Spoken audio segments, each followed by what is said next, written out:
Welcome everyone to our Business of Sport webinar. We'll be starting shortly, so just let you get yourself comfortable.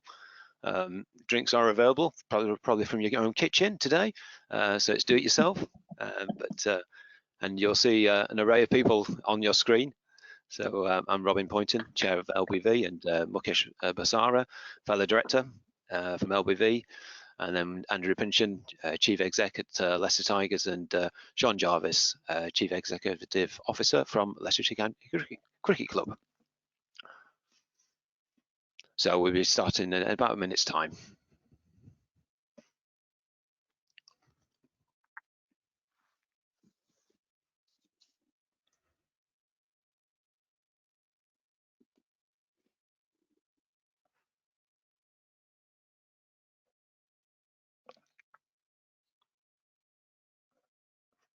Okay, we'll make a start. So a very, very big welcome to our Business of Sport LBV webinar, our next webinar in our series in 2021. So hopefully we'll be back in meeting person soon, very soon. But for now, we're still in this two-dimensional world. But hopefully we'll be in the 3D world very soon as well. On the webinar today, there is the facility, as always, to ask questions. And so please do use that facility to ask questions. And our own Jeremy Paxman, our own Mukesh Bilsara will be hosting that session near end and grilling our two guest speakers, Sean and Andrea, on the business of sport.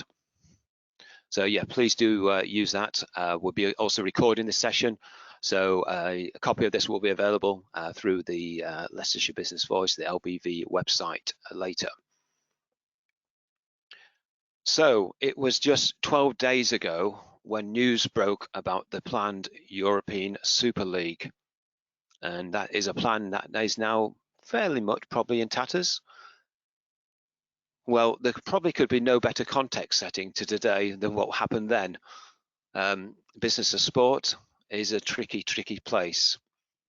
And I'd like to start this webinar with our first question and first polling questions, and for you to basically decide on your decision on this one. So the proposed European Super League. The proposed and aborted European Super League in football shows that sporting businesses are looking for new ways to create bigger income streams.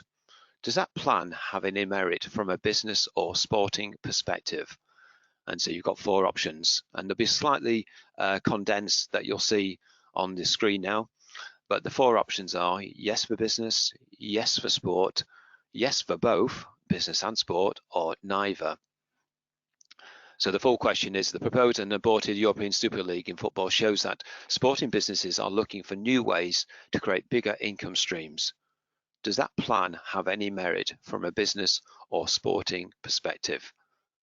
If you'd like to cast your votes, please.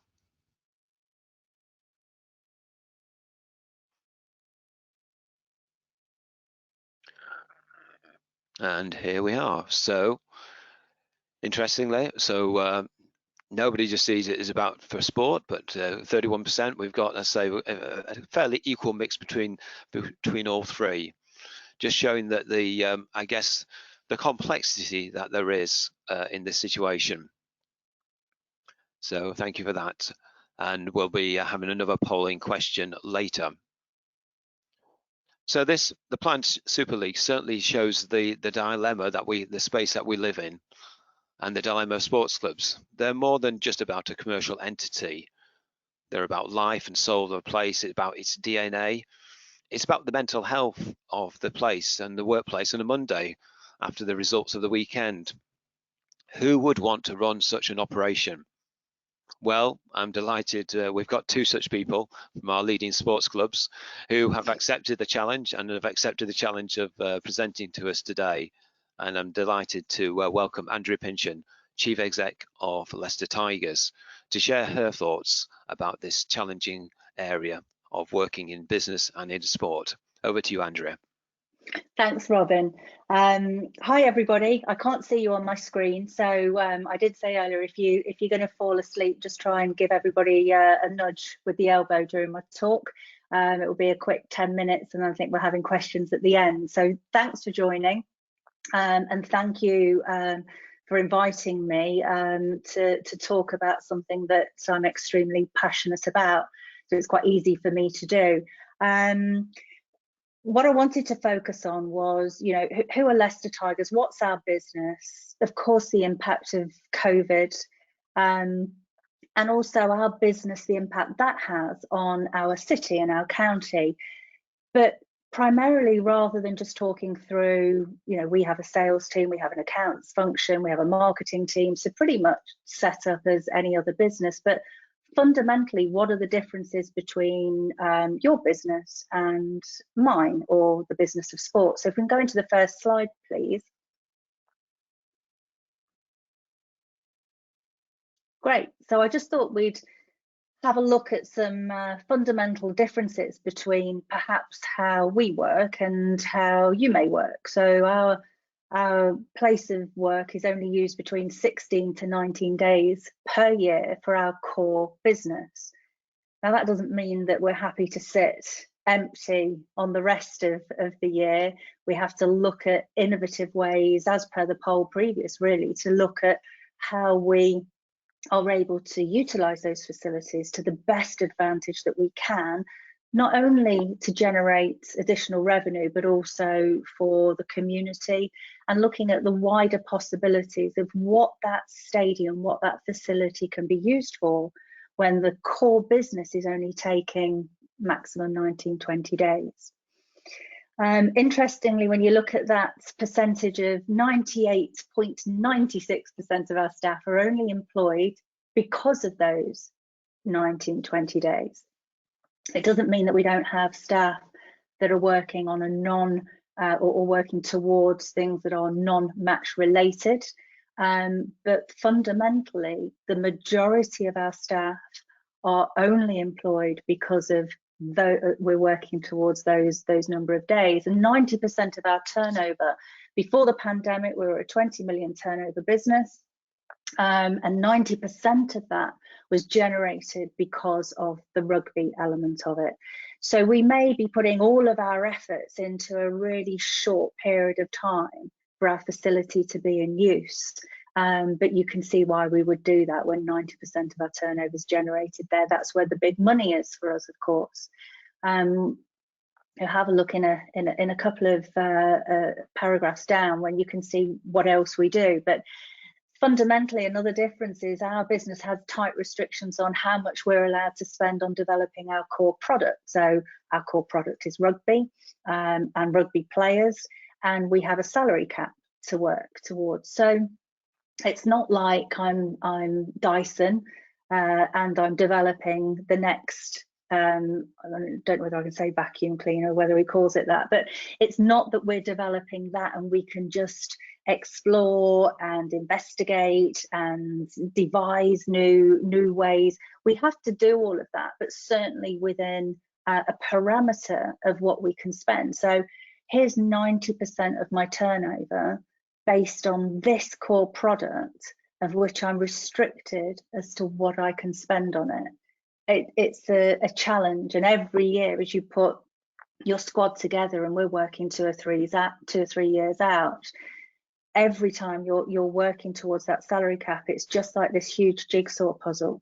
So anytime anybody, a player will come to us, or an agent will come to us, and they may want an extra £10,000 or £5,000. And in the big scheme of things, you think, oh, he's a great player, that's got to be worth that. But ultimately, if you do that for 3, 4, 5 players, suddenly you're in the realms of, well, actually that 3rd choice position or 4th choice position you now can't afford. So our business is widely diverse. So of course we play sports. We have a retail function, we have teachers working for us, so we deliver education. We're in schools currently, and went back to schools when they were open to assist there. We're health and wellbeing, teachers in the community for that. dealing with health and nutrition for inner city schools and inner city population. We operate in the medical sphere, we're hospitality, we have weddings, some on the pitch, some off. We also unfortunately have funerals where we bury ashes on the pitch. We're heavily involved in the community, as you'll know, schooling, media and press. So it's such a diverse group of people coming together that you need to be able to fulfill their ambitions and also challenge them and have this overview of what they can deliver towards your business. And actually, you know, I'm not medically trained, I'm not a rugby player, but it's again having that leadership of all these different avenues and helping them to fulfill their potential, which in turn should then affect results on the pitch.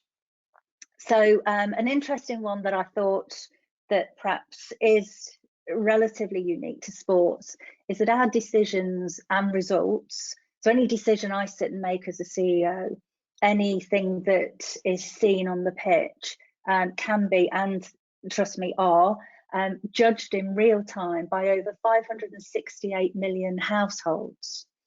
So if we go to the next slide, I'll show you how that's made up, please. So that just gives you an idea of the numbers that we reach as Leicester Tigers. 8.9 million UK viewing figures, 820,000 video views per month. So each decision that we make as a business, every change that we implement, every time our core product is out there on the pitch, then you are judged in real time by a lot of people, and a lot of people who want an opinion on what you're doing. And with the advent of social media and the numbers that interact on that, it's very real time as it's happening. You may be losing a game during the first half and you may be falling behind, and suddenly you'll get a barrage on social media and you turn it around during the second half, and the same person that's been baying for blood in the first half suddenly, you know, oh, Tigers are great. And so it's every decision you got to have the real gut feeling, gut reaction of the fan, of the supporter. Now that's not a bad thing, because we need supporters to be passionate to keep coming. So it's just highlighting perhaps where there is this fundamental difference between our business or the sport industry and your own. Next slide, please. The impact of the pandemic, look, it has not been easy, but it has affected absolutely every one of us on this call, I have no doubt, and our businesses have impacted in many, many similar ways. Just to really highlight where we are, in March 2020, gates were closed to supporters. Don't forget, 90% of our turnover comes from those match days. Gates were closed. We were losing £1 million per month, which was made up of those match day revenues, central distributions from the Rugby Football Union for utilising our England players, and Premiership Rugby from central sponsorships. And that all dried up almost in the immediacy. So like all of you will have done, immediate action was required, and we needed to identify and make those cost savings pretty quick when we're hemorrhaging that amount of money. And I suppose going back to the decision making and it being in the public eye, certainly the salary reductions, you know, it seemed that the Daily Mail were finding out things before we were even implementing them at one point. And that was a little frustrating, because it really did cause us quite a lot of angst internally, because we weren't able to facilitate conversations how we wanted to, because the information was getting out there. So we did a lot of work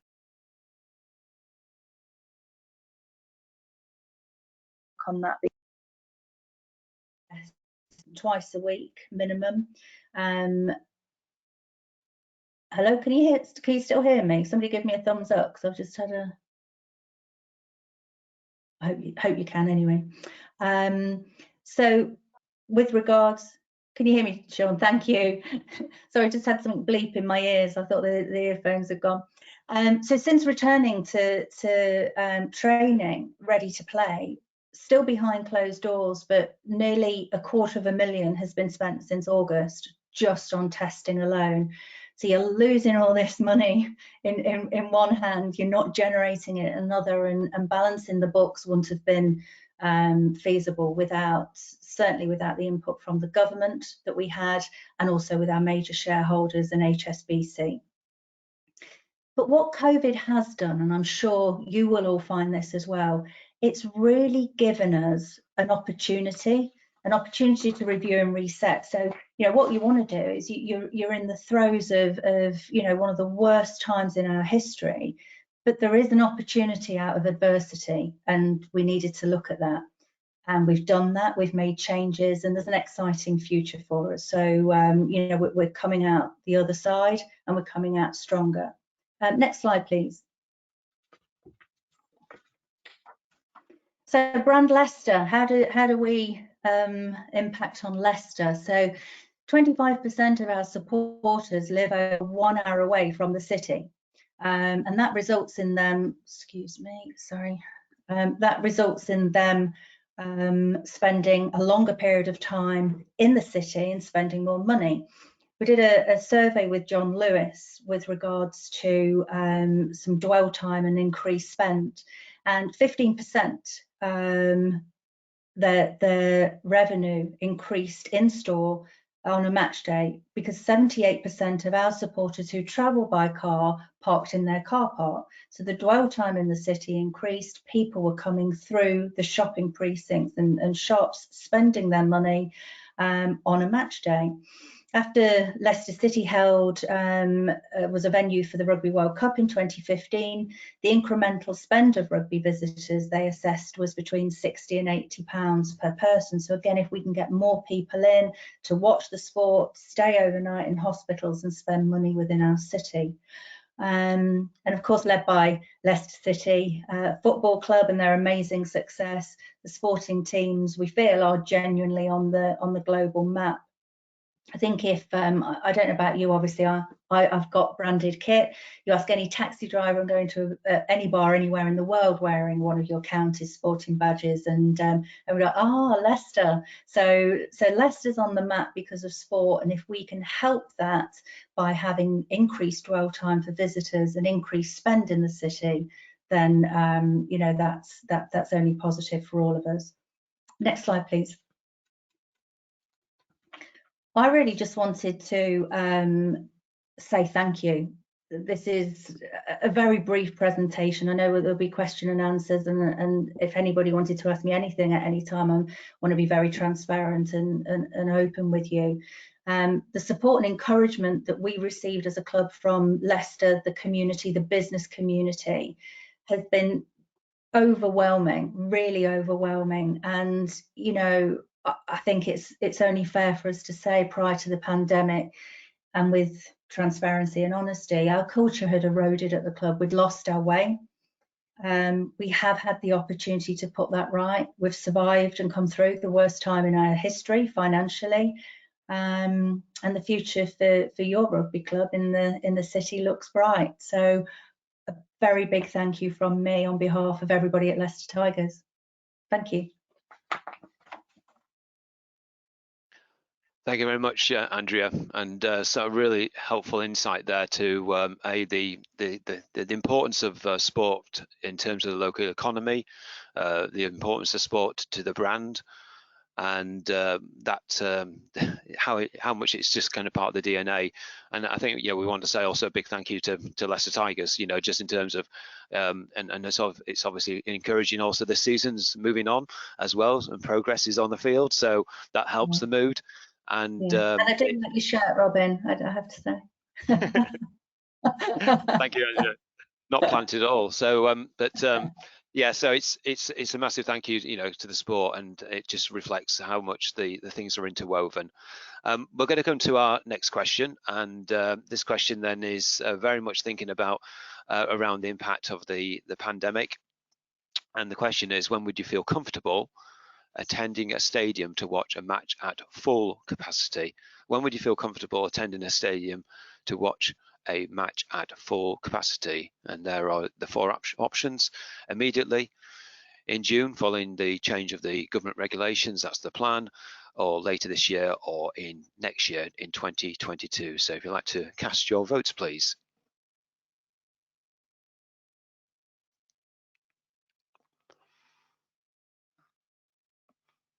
So if you'd like to close the poll. Okay, so this is really helpful feedback. I know, for the speakers as well today, to understand what the sense is there. So there's obviously reasonable numbers of people that would be immediately happy. Majority of people are just slightly less than the majority are looking at the June date as being the date when they would feel more comfortable. And certainly virtually everyone is seeing it as this year as something that they would feel comfortable. So that is an encouraging signs, it is certainly. So we've heard from Leicester Tigers and from Andrea Pinchen. We're now going to be hearing from Sean Jarvis from the Leicestershire County Cricket Club. Sean, as you can see from the slide there, is the Chief Executive Officer there. And he's now going to do a similar reflection about the Foxes, about the impact of COVID and the importance of sport to our local brand. So over to you, Sean. Thank you.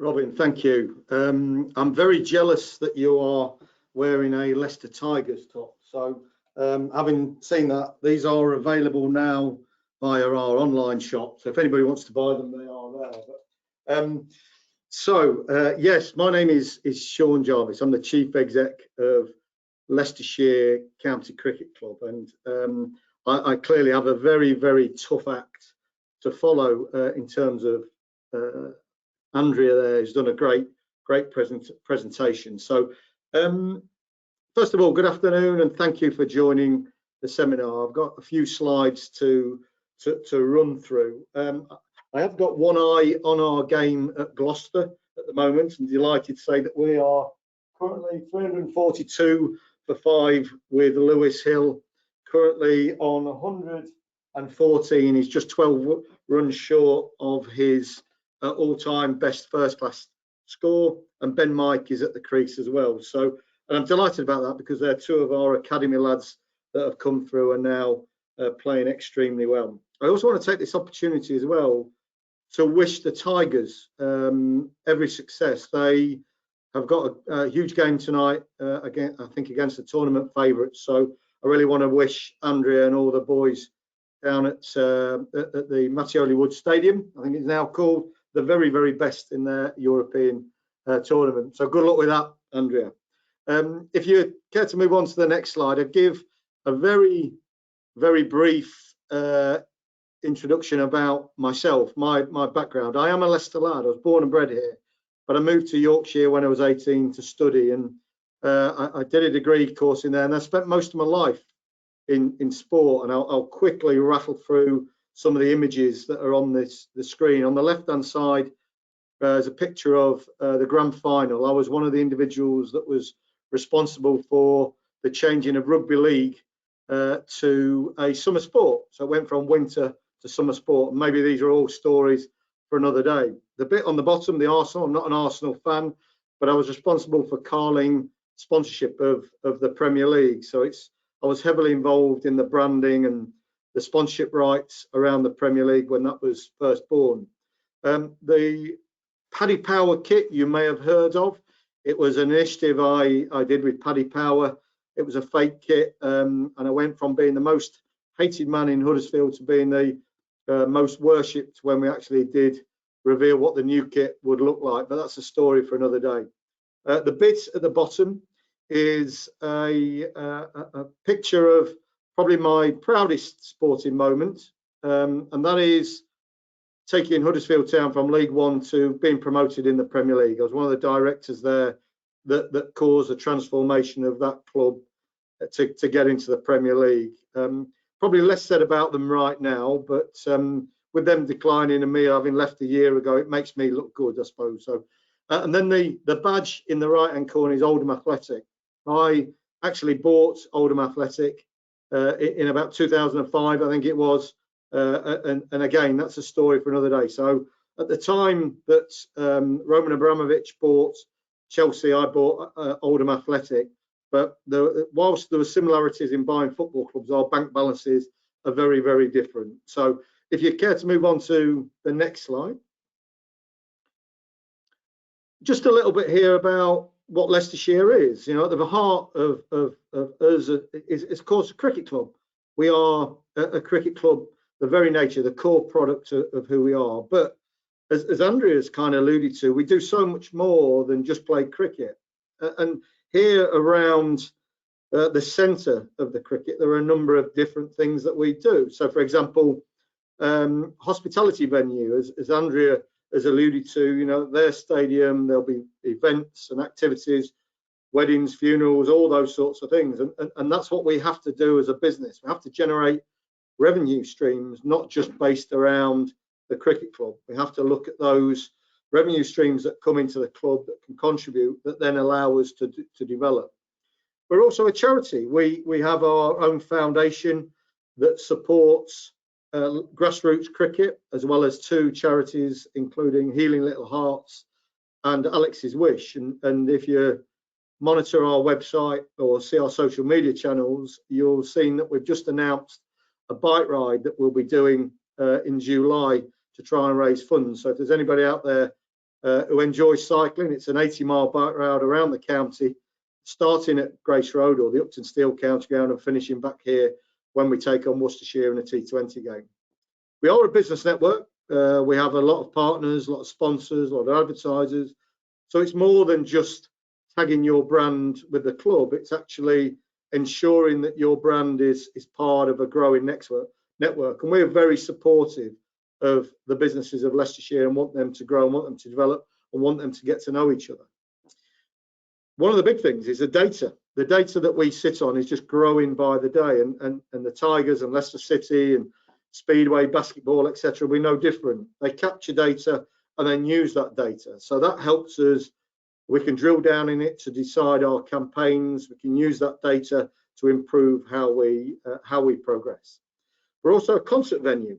For those Little Mix or Westlife fans out there, you may have seen last year we had those planned as an outdoor venue. We need those kind of events at the Upton Steel County Ground. Sadly, COVID caused us to postpone those events. So we're now looking at how we can actually reinvent. And we do have a West End show appearing as a bit of a pilot event for us to see how things go shortly after the 21st of June deadline. We're also a media company. We have our own TV channel, Fox's TV, which is broadcast through YouTube, which is now growing by the day. And we're actually seeing people from all over the world tune into Fox's TV, and with people like Marcus Harris from Australia joining us, you actually get spikes in certain parts of the world, such as Melbourne, actually logging in and seeing how he's doing. So it's a great way of communicating our brand around the world. And I put a question mark there too, because who knows what might come along. You know, there are some things there that Andrea mentioned, including retail business. So there are other opportunities that we kind of develop as we progress, and that I think is the exciting part for Leicestershire County Cricket, how we continue to develop not only as a cricket club, but other parts of the business that are associated to us. So if we move on to the next slide, I'll give you a little brief visualization of what that looks like. So we have all sorts of format of cricket going on. You see there one of our players playing the red ball game, a couple of images from the white ball game, so the 50 overs and the T20, and we were unlucky to be beaten by Nottinghamshire in the quarterfinals last year and hope to go one further this year. And we also have the internationals. You may have noticed that we've now announced that the women's England team will be playing here at the ground. So it's great for us and puts Leicester and cricket in our area on the map. There's a picture there of the businesses that are associated to us. As I said, that's a network. That's something that we really want to encourage. And I'm very keen on making sure that the businesses within our area get to know each other. And actually, if they need businesses from other sectors, that they can either share best practice or utilise those services. There's a couple of images there of what the cricket ground can turn into, concerts and events. There's not my lunch at the top. That is a dish that's served up by our catering manager. We have a great reputation for the food that we offer. And then a couple of other ones, such as Fox's TV, the charity, and then the bottom right-hand corner, what we call it, the Tour de Fox, that we'll be introducing, that will hopefully raise some very valuable money for local charities and grassroots cricket. So we move on to next slide. These are things that we're working on. I think Andrea talked there about the opportunity to take COVID and the pandemic to press the reset button, to actually take a step back and look at what we do. And one thing I can't hide on is that the past 10 years of cricket at Leicestershire has been poor. That's not good enough. We want better than that. And that has filtered into other parts of the business. So it's time for us to press that reset button, look at what we're doing. And we've created a batting order, if you like, of things that we want to address, and we want to turn this club around. So we began with our culture, our strategy, vision, positioning, who we are as a club. Take a long, hard look, and you'll see, hopefully, phrases such as a new breed or academy of cricket that start to filter through our positioning and our profile and our marketing. The Academy of Cricket is such a huge concept for us. We believe so strongly, and that's why I'm delighted. They're still there. Our two players are at the crease at the moment. So we want to see a real conveyor belt of our players coming through. Our ecosystem, we talk about how we operate as a business, and we try and improve that. The squad I've mentioned there, so we're kind of working on players, and with some data driven, we're now looking at players, how we can improve and develop our squad. We've got a long way to go, and cricket is not like football where you can buy half a dozen players immediately and make a huge change. It is a slow process. So I believe within the next 3 years, you will see great progression from our club. Pathway, absolutely critical. Our academy is huge. We want that to be stronger. We want the cricket clubs of our community, which is also point 6, to be involved in our future.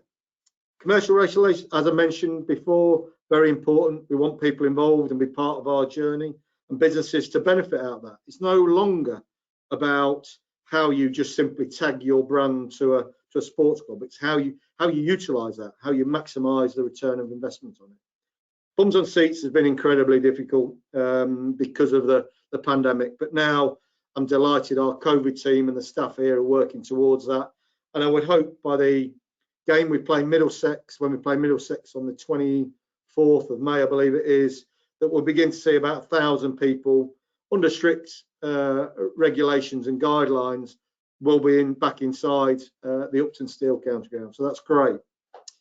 Brand development, a big thing for us. Mentioned the reintroduction of the green, our traditional colours, with a bit of red in there as well. So little things like that, and the development of the new breed, the Foxes family, the running foxes, etc. All those sorts of things start to position Leicestershire within not only our county but also cricket nationally and internationally. Ground development. I think if you come to the ground, it's a fantastic place to visit, but needs some work, and that's something that we're going to be working on, looking to develop and how we improve that. And hopefully in coming weeks and months, you'll begin to see some interesting information coming out of Leicestershire County Cricket Club. Governance is huge. We have to improve our policies, GDPR, HR, all that sort of internal infrastructure, which links to two. And that's something we're working on. We now have an admin and governance manager that's working with the club to make sure that whatever we do, we are corporately responsible and doing all the right things. The foundation, we want to give back. It's great that we're a sports club, but we believe that sports clubs can actually give back to its community. And we want to build that in the coming weeks, months and years. And again, you'll see certain things that will evolve over a period of time. And again, I'll urge you to sign up to the bike ride and support our Tour de Foxes. So if you move on to the next slide. Quite a stark number, not quite as bad as what Andrea said on I think it was £1 million a month. For us, the pandemic has cost us 1.5 million, and that's quite considerable in our turnover. It hasn't stopped yet. Since the COVID began and the pandemic began, we implemented what we would call a mitigation strategy. So 75% of our staff were furloughed, including the players. So we had to use a job retention scheme. We worked with the ECB. So that mitigation plan is still in place to this day. We can't have spectators in the ground, so we have to implement that strategy. However, there will come a point when that strategy will come to an end. So we're working on what we call the new breed strategy underneath, which is starting to take over, which should bring us a brighter future, and then hopefully start eating into the losses that we've witnessed over the past 15, 18 months. So if you move on to the next slide. What is the importance of cricket to Leicestershire? It's been well documented by certain quarters that Leicestershire was one of the clubs, if not the club, to be axed by the ECB. That couldn't be further from the truth. We here at Leicestershire believe in our position within cricket and the importance not only to cricket in the UK, but to Leicestershire. So I've listed just a few things here as to why it's incredibly important. Cricket is outside of football, is the second most broadcast game. 2.5 billion people around the world. I think we've all seen the growth of the IPL. We have the 100 on our doorstep coming soon. So it's a huge sport, and Leicestershire has a role to play within that sport. And I think if you look at the IPL and teams around the world, we have an influence in those teams. We have 11 trophies that when I first came here, joined and had a look around, we didn't celebrate that. So I've actually ensured that we've now put branding around the ground that celebrates those trophies. And my friends in Yorkshire, they've only won 2 trophies in the past 5 decades. We've won far more than them. So we have a role to play in that. And it gives civic pride, gives a lot of civic pride to our county. We're on the map. There are only 18 first-class counties, and we are one of those, and we will remain one of those, and we will develop into one of the stronger counties, believe me. This is a big point. Point 4, our contribution to England.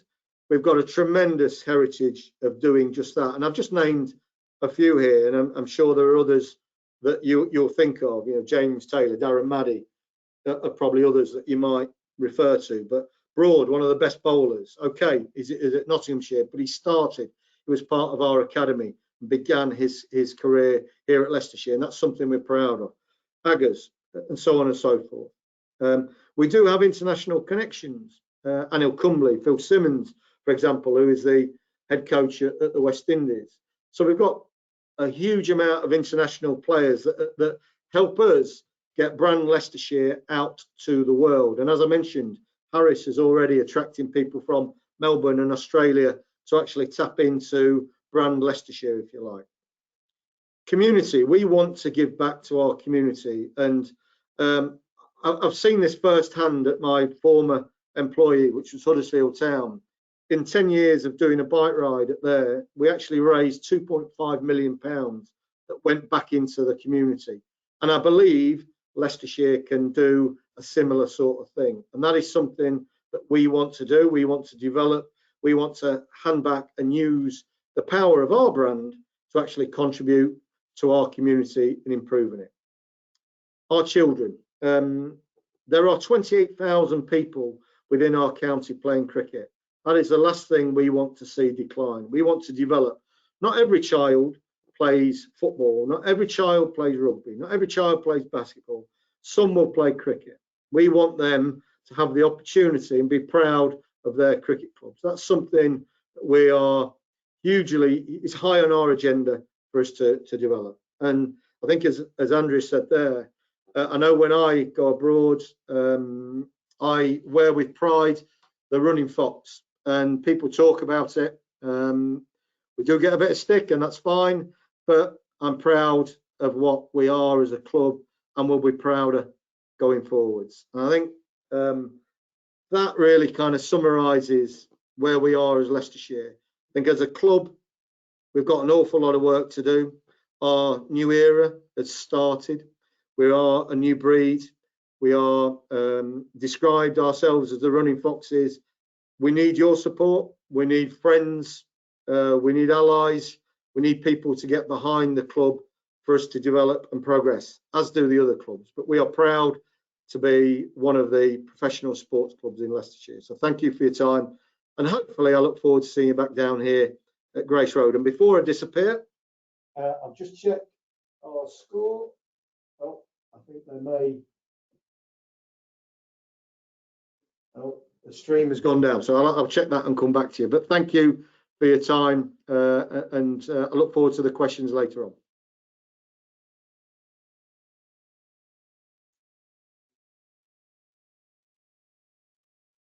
Oh, that's good. That's a plug. I should have plugged that. It's the memberships are available now, so I won't miss an opportunity for a sale. You can come off the slides now, Robin. Thank you. Just for information, the latest score is 355 for 5. So I think all good. Anyway, I'll hand over to Mukesh now, who's obviously ready and equipped for doing his Jeremy Paxman in his cricket hat. Over to you, Mukesh. Great, thank you, Robin. I thought now that the sun's out, and certainly for Sean not to feel as though this is just LBV supporting rugby, I'll don my Leicestershire hats. So very fetching, Mukesh, very fetching. Thank you. If we could please have Sean and Andrea back on. Thank you very much for your very informative presentations, certainly detailing how the last 12 months in particular, how you've tackled the issues and the future certainly bodes well, and certainly from the responses on the poll, you know, we're all keen to watch sport back again live. We have got quite a few questions, so without further ado, and I know we do want to finish on time, I'll start with the first question from Lauren Mills. Firstly, for you, Andrea, rugby is often thought of as a white middle-class sport. To what extent has Tigers been successful in drawing supporters from Leicester, from Leicester's very diverse community? I think it has been known as that traditionally, and I think there's a lot of work going on to make sure that it's inclusive for all. Certainly where our community department are focused, two key things that will address that. We do a program called Concrete Rugby, and basically that is going into inner city schools, whereby it doesn't matter if you don't have a playing field, doesn't matter if you don't have an all big swanky rugby pitch at your school. If you have a playground or some area where we can teach you the fundamentals and the importance of what you'll gain from sort of health, well-being, that kind of piece of playing sport. And we do multi-sport, so it's not necessarily just about rugby, but it is showing everybody any opportunity, whoever you are, whatever gender you are, whatever your background, that you are able to participate in anything you want to do. But a lot of people aren't aware, certainly, of rugby.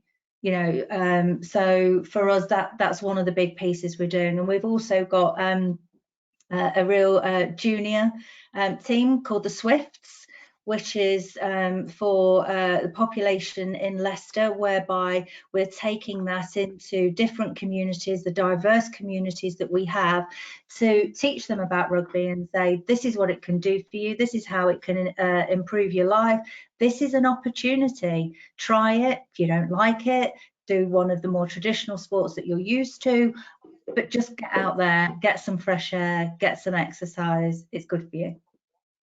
What about supporters then, Andrea? Certainly when I've been at the football, there's certainly a wide cross-section of the community. When I've come to the Tigers, it's very sparse. Yes, yeah. So we, and this is going back just before my time, which is a number of years ago, but we played India at Welford Road, had a rugby game, and unfortunately it wasn't the most entertaining of games, shall we say, but it's certainly things. So we also partner with the Delhi Hurricanes and send a lot of our kit out there, our coaches out there to work, and for us, it's a massively untapped resource, if you like, that we've got people that when the TV suddenly decides to move your game from 3 o'clock on a Saturday to 5 o'clock on a Sunday, and then everyone's like, oh, public transport, how do I get there? This is a nightmare. You know, you've got those core fans in the city that are as yet pretty much untapped. So it's a huge area of focus for us, and one that we're trying to break down with using our players like Ellis Genge, for instance. So he's very vocal about this not being, you know, a middle upper class white male sport. This is open to everybody, and I think the more that we can get that message out there, people might just come along and try it. Great. I certainly know at the cricket, Sean, the community team made great strides to attract the wider community in Leicester. Perhaps you could tell us what the County Cricket Club are up to on that front.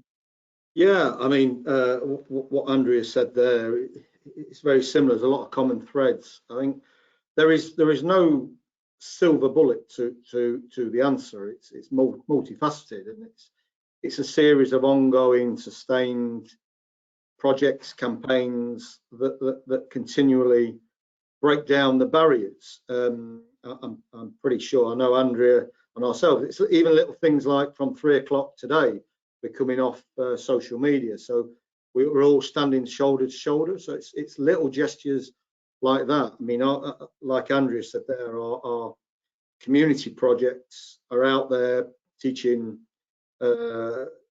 all levels of cricket, and you may have seen we recently undertook a bit of a survey we call the Big Cricket Survey. So we've kind of tried to get that out to every audience possible. I think there are something like 56 different communities in Leicester, according to the last census. Might have increased with a new one, but we want to find out, we want to listen, we want to hear.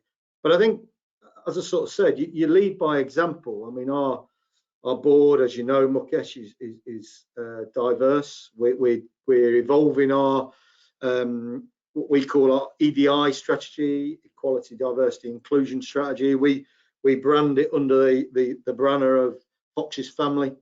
You'll see one or two things. Maybe during lunchtime, you might see a little initiative that we're announcing that is part of us celebrating Ramadan. So I'm actually going on a fast on the 9th of May, I think it is. So I'm doing that as a project. So it's better understanding. It's things like that. I've actually had an email this morning of a conversation from somebody in India that we've been talking about how we actually set up a project. So there's a bit of work to be done around things like that. So there's no real single bullet, but it's kind of ongoing development. I think it has to be at the heart of your club, and that's what we're trying to do. I had the pleasure of going up to watch our women and girls team train the other night, and I was delighted to see that what I could work out, about 25% of the girls that were playing were from ethnic minority backgrounds. So for me, that was brilliant, absolutely brilliant. And that integration will only come from the continual bombardment of doing the right thing, breaking down the barriers. And it's something that we cannot take our foot off the gas. There's going to be incidents, as we've seen in cricket with Yorkshire, and we've got to hit those head on. We've got to develop it and build. But for me, EDI has got to be discussed at board level and filter all the way through the whole club. So we make sure that it's on our agenda every board meeting now. Great, thank you. We move on to the next question. Tom Wiltshire asking about salary caps.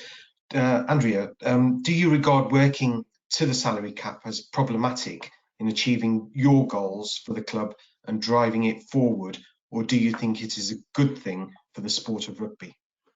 I think it's a good thing. Is it problematic?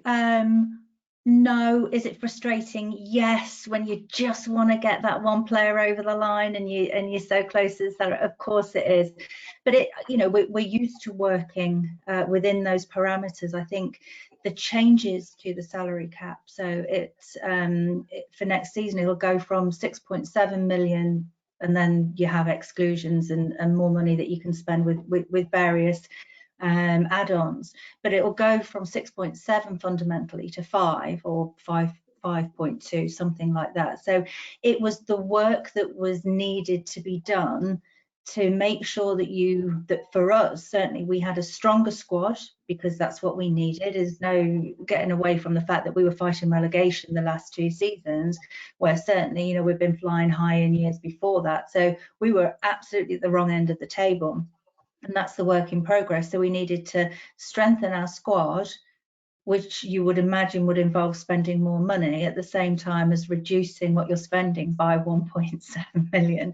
So it was a challenge, and it makes you question absolutely everything you're doing to the nth degree. For instance, you sign an international player, certainly this year, then they're away for the Six Nations Autumn Internationals, then there's a Lions tour, then they'll be gearing up again for another World Cup and be away with England to develop that. And it's then how valuable are those international players to you as a club? They can win games for you, they can win tournaments for you, but if you're spending 600, 700,000 pounds of your salary cap of 5 million on one player, suddenly things become very tight. So is it a challenge? Yeah, it's more frustrating because you just have to sort of fit that jigsaw together, but it is a very good thing for the sport. And Sean, in cricket, you've got the salary collar. Yeah, just the opposite. We have a point that we have to reach. So yeah, that's imposed on us that we have to get to that salary level. I would say it's been relaxed for the past couple of years. The ECB have worked with our players union, if you like, the PCA, to relax that, to enable the clubs to implement their mitigation strategies. But and the salary collar will probably come again in 22. So yeah, us as a club, we have to spend to a certain point that can be difficult, can be challenging, but that puts pressure on us to generate income throughout the whole business, so that we can afford to play that salary collar. We have good governance within cricket, and we operate to kind of 60% of our turnover. I know a lot of that happens in football as well. Some will go way and above that, go 126% or whatever it is. So it's about your governance and your board as well, that make sure that they take the right decisions on how they handle your brands. And for me, we're a members organisation, but for me, we are custodians of very valuable brands. And the boards at Leicester City, Leicester Tigers, the Riders, ourselves, Speedway, have got very big decisions to make, and we have to always bear in mind that it's a business, and that the business has got to be run in the correct manner. A question from Graham Watts applies both to rugby and cricket, but I know perhaps in cricket you do address it, and you mentioned Chris Broad and some players that have been developed for England. Graham's question is there a place for transfer fees in rugby and cricket? It always hurts when we develop talent and see them move on to our competitors. So some compensation would ease the pain. Who'd like to tackle that one first? Do you want me to go first, Andrea? Go on, Sean. Okay. I mean, we do have agents in cricket.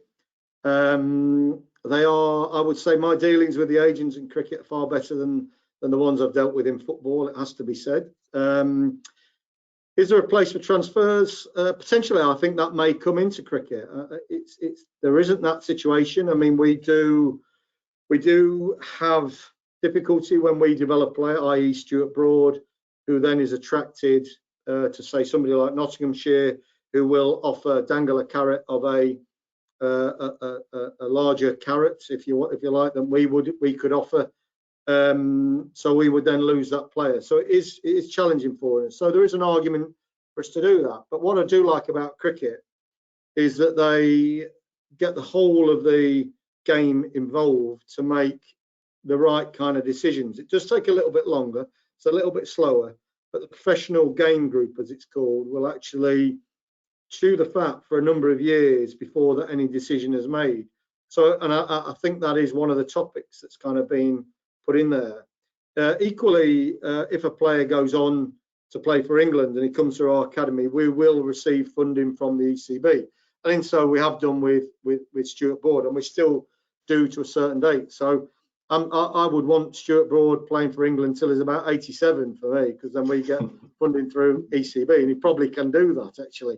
If Darren Stevens can carry on at 44, then who knows where Stuart Broad can go. But will they come in? Will it be a good thing? I think they will come in eventually into cricket, maybe in 2 or 3 years' time, I think. Andrea? For rugby, it's very similar to what Sean was saying with regards to things like homegrown credit. So you develop talent through your academy, you do get a certain amount of compensation back for that, certainly when they end up playing for England. I think about, you know, with the salary cap, it does actually mean you will have to move some players on that you don't want to, or you can't re-sign players that you want to. And I think that's just the nature of the game. I think for us and the culture that we're trying to create, and you know, I certainly back what Sean's saying about dealing with agents. They are they're a strange breed, aren't they? But you know, it's quite interesting for us, the culture that we're trying to evolve. And as Sean said, he's working on the culture at the Foxes as well, and it's about having players that want to stay and want to play for you and feel part of your club, and therefore want to do that. Now, you know, if one of our players, France for rugby would be the big money market, you know, if somebody, let's take Dan Cole for instance, anybody that knows rugby, Dan Cole is England international, ex-England international, British and Irish Lion, has come through our academy, been with us since day dot. He's just signed a new contract with us. And that will be him seeing his career out. He had the choice, and he did explore going to France for these final 2 seasons, because he could earn a lot more money by doing that. But for him and his family, he didn't feel that was right.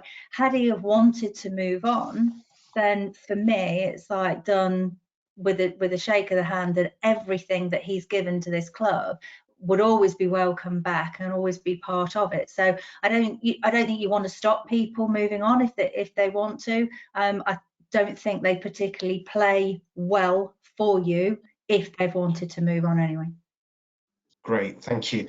We are approaching 1 o'clock, so thank you to Sean and Andrea. If you stay on, we've just got a couple of questions really for Robin about LBV. I was thinking, actually, Mukesh. Yes. I was just thinking, actually, Mukesh, what will, given that we're almost on time, I think we just put the final slide up. The next slide could go up. I think we'll probably just do, shall we just do a quick plug for that? Because I know we're virtually on time, aren't we? So I think we can save the bit of the Q&A with me. You can save the grilling of me for another day. That's my get out of jail card. So so on the slide here, you'll find information. Yeah, we've got some events coming up soon. One's around transport connectivity. Transport is often a hot subject for Leicester. The getting in and out and getting around. So that's going to be one of our webinars coming up shortly. Also looking at free ports. And we're going to have a members' dinner in autumn, hopefully. All being well, we'll be sat round tables eating. Now, that's a strange thing. And that's going to be with the city mayor. So look out for that there, please. So there's some of the future events coming up. And as always, we're obviously delighted. Membership of LBV is increasing, which is fantastic. But obviously, we extend that opportunity to all to join us as well as part of that. And if I perhaps, as I say, as we're on time, if you're happy, Mukesh, I'll just do the final closure on this as well. So just to give a massive thanks to both Sean and to Andrea. I think it's been a really great set of presentations and Q&A. We can see the passion. We can see the honesty as well, in reality as well. And I think the pandemic has kind of stripped away a lot of sometimes the pretense that there can be.